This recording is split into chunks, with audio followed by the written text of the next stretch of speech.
So the primary issue is you have an autoimmune that's attacking your body. The thing that distinguishes it as MS is your brain is succumbing to that attack. And so we'll call it MS. Well, if it was your thyroid that was succumbing, we call it Hashimoto's. If it was your stomach lining that absorbs B12, we call it pernicious anemia.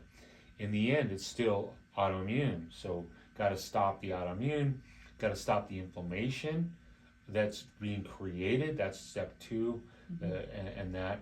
But we're trying to put the system back together, put the brain back together, and in that, we're using developmental neuroscience as the concept.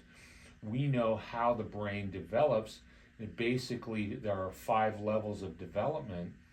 And so we're going back to the concept of level 5, that in your development, this is 46 and 9, but the development, if anything was tending to be weak in its development, that's the first thing to degenerate.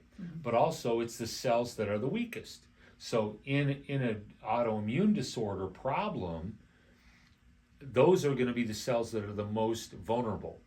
It's like the grandma or the little baby, right, in the herd.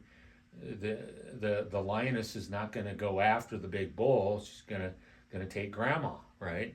And that's the same thing with the autoimmune. It's attacking the different areas everywhere in your body, but the brain is becoming more susceptible, apparently, because it's showing up, that part of the autoimmune is showing up first.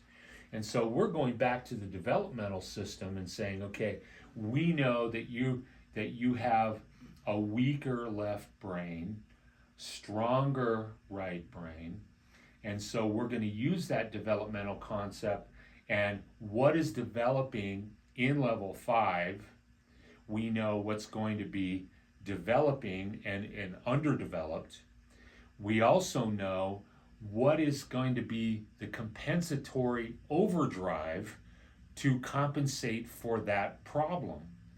And so we're going back and saying, okay, we're going to turn down the stuff that has to compensate for the underdevelopment on this side of the brain. We're going to turn that down, and we're going to hit the parts that should be developing at that time.